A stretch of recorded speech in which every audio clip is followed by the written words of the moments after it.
This video will cover the Mapwork syllabus, the Mapwork content, most of the Mapwork content, forming part of the Geography syllabus. We'll start off with map referencing or map code, a very important little section. It's tested in those multiple choice questions in the beginning of the paper, or when they're referring to something, they will say the house is found in G3 or whatever, and you need to understand what is meant by that. But we'll specifically focus here on map code. So what we need to imagine is that if this vertical line here is at 28 degrees, this vertical line here is at 29 degrees, and the same for this horizontal line is at 28 degrees, and this horizontal line is at 29 degrees. We need to realize that between each degree, there's a big A block, a big B block, a big C block, a big D block. Please note the order. It goes A, B, C, D. Then within each A, B, C, D block, it's split into another A, B, C, D block. And that continues for everything. So this is basically what the map code will look like within one degree square, if you know what I mean. So between 28 and 29 and 28 and 29. Then very often how this is tested is the map will illustrate, so say obviously we'll be in 28 degrees east and 28 degrees south because we're in South Africa, and we're within the 28th degree, and it says, say you get a map of Ceres or whatever, or Cape Town, whatever, and it says that the map is in 28 degrees and I don't know, 28 degrees south, 28 degrees east, A, so A, and then B. So we're looking in this block, right? Then the question will say, what would be the map code of the block found directly to the east of the current map we're looking at, so the map of Cape Town. Then what you would say is you're still in the 28th degree, you move one block east, and you can see here that you're in BA. So how you would write it is 28 representing 28 degrees south, and then 28 degrees east, so you'd say 28, 28, BA. Then what they can also do, which is a bit of a harder question, is they can say, so we're going back to the AB block here, they can say, what map is found to the north of AB? So now you must note that we've jumped up a degree. So we've effectively got closer to the equator, so we will only be at 27 degrees on our south, but we'll still be at 28 degrees in terms of our east-west line. So then you'll read it as 27, 28, and then think about it. If this is the C block, up here will be a C block, and because it's right in the bottom right hand corner, it's D, so it'll be 27, 28, C, D. Then here's obviously north, east, southwest, just to help you there. Then map scales. Most of the time, in fact all of the time, when you're given a topographical map, so a topographical map is one where there's no actual photo. It is all just comprises of multiple symbols on a piece of land. That scale will always be 1 to 50,000, which means 1 centimeter on the map will be 50,000 centimeters in real life. Note that you can convert that 50 centimeters into 500 meters, which is also equal into 0.5 kilometers. Then if we look at a word scale, it could say 1 centimeter on the map represents 50,000 centimeters on the ground. In the linear scale, which is definitely the hardest out of all of them to apply, you have to take your ruler and measure to one of these blocks, and then always equate it to 1 centimeter is equal. So if, let's say, hypothetically, one of these blocks is equal to 1 centimeter, then you know 1 centimeter on the map is equal to 0.5 kilometers, because here's our kilometers and it's 0.5. Then if we move on to area, a couple tips and tricks. With area is obviously length times breadth.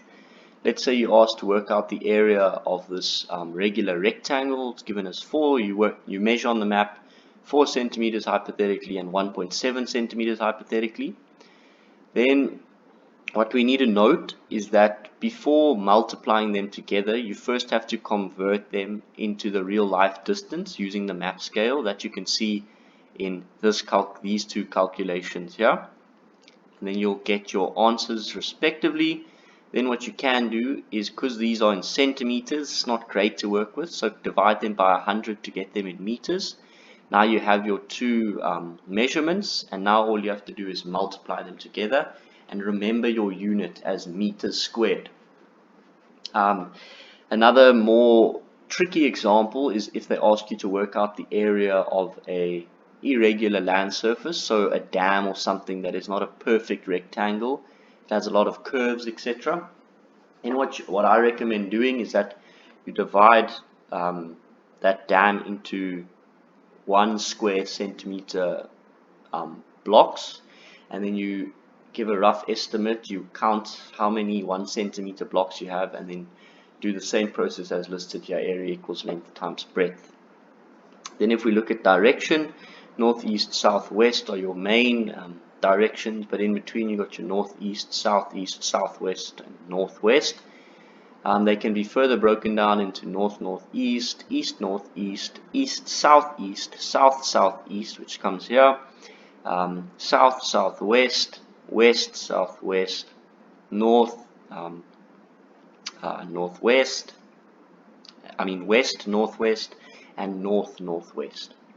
So there's 16 possible options when they ask you to give a direction. Then if we look at true bearing, it's important to understand these terms. True bearing, an angle between 0 and 360 degrees measured from the true north line to the line joining A and B. Magnetic bearing, an angle measured from magnetic north line to the line joining A and B. Magnetic declination, the angle given in degrees between true north and magnetic north. So if we look at true bearing, just some steps. So let's say they ask you to find out the true bearing from A to B. First things first, draw in a north-south line through point A, then join AB with this line, and make sure it's large enough that it sticks out the end of your protractor so that you're not trying to estimate where the line is going to hit your degree on your protractor. Measure the angle from the north line to the joining line. Very, very, very important, and I cannot stress this more. Bearing is always measured in a clockwise direction. So let's say they gave you a point up here labeled C. What a lot of students do is they only measure this angle that would exist between the north and this line. Meanwhile, you have to measure the angle all the way around here until you get to point C. And yeah, it's a very easy measurement to do, and it's usually easy marks. Then a bit more of the application around bearing. Magnetic declination. Magnetic declination is given for a certain year. Calculate the difference from the year given to the year in the question. So the annual change is given as 2 minutes west every year. So that means 2 minutes, not 2 degrees. Multiply the annual change by difference in years. If the annual change is given as west, then add to the original magnetic declination. If the annual change is given as east, then subtract from the original magnetic declination. Just an example to help put what we've set up here into a bit more of a mathematical question. So let's say the map gives the magnetic declination for 2008 as being 18 degrees and 20 minutes west. And the question asks you update this magnetic declination for 2013. So the first thing you do is obviously work out the difference in years between the date they want you to work with and the date that the magnetic declination on the map is equivalent to. 2013 minus 2008 is obviously 5 years. Then as stated up here, the annual change is always 2 minutes west unless otherwise stated differently on the map. So you'd say, okay, I've got 5 years, each one is changing by 2 minutes, so I've got a 10-minute change in total. Then what you do, because the magnetic declination is given as west, you take this answer and you add it to your original. So it'll be 18 degrees, 20 minutes plus 10 more minutes, 18 degrees and 30 minutes. Remember, when you get to 60 minutes, that then becomes a degree. So yeah, so then you know that your magnetic declination for 2013 is 18 degrees and 30 minutes. Then magnetic bearing, so the formula magnetic bearing is equal to true bearing plus pi magnetic declination. Please note, and it's very important to note this, obviously you can't have a degree over 360 degrees. So then it is minus, you minus 360 degrees off your answer. If you had to get 380 degrees hypothetically, then your magnetic bearing would actually be 20 degrees, because you would say 380 minus by 360. Measure the true bearing from A to B, which I've gone through. Add this to the true bearing. Add this true bearing to the updated magnetic declination. Alright. Then if we look at gradient, another important concept, can be asked in multiple ways. Gradient is equal to height over distance, or rise over run, always expressed as a ratio, and that means that you should not be getting any units whatsoever in a gradient answer. Just to show you a bit of a picture what a steep slope versus gentle slope is in terms of a gradient. So the lower the right hand number in your gradient, the steeper the slope, the higher the right hand number, the gentler the slope, as represented by these two diagrams. If we go through an example, we can look at gradient equals to height of the distance. Let's say they ask you to find the gradient between two trig beacons or whatever. Remember they always, the height that the trig beacons is showing is always measured in meters. So you must get the distance between them equivalent to meters using your map scale.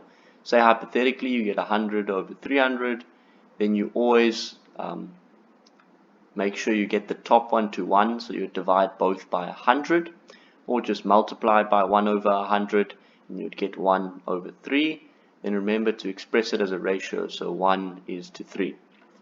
Then vertical exaggeration.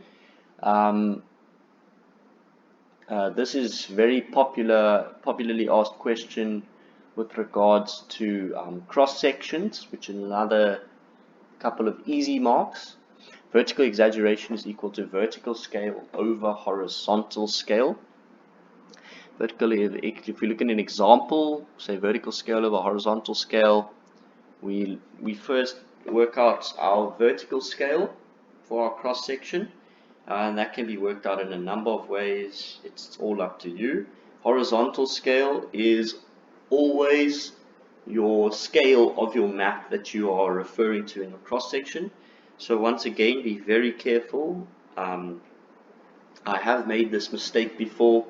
You must make sure because most of the time they ask you to draw a cross section of a topographical map, so you think you must always use 1 to 50,000. But in a one test, we got a question where they asked us to draw a cross section of a orthophoto map, and remember that is 1 to 10,000.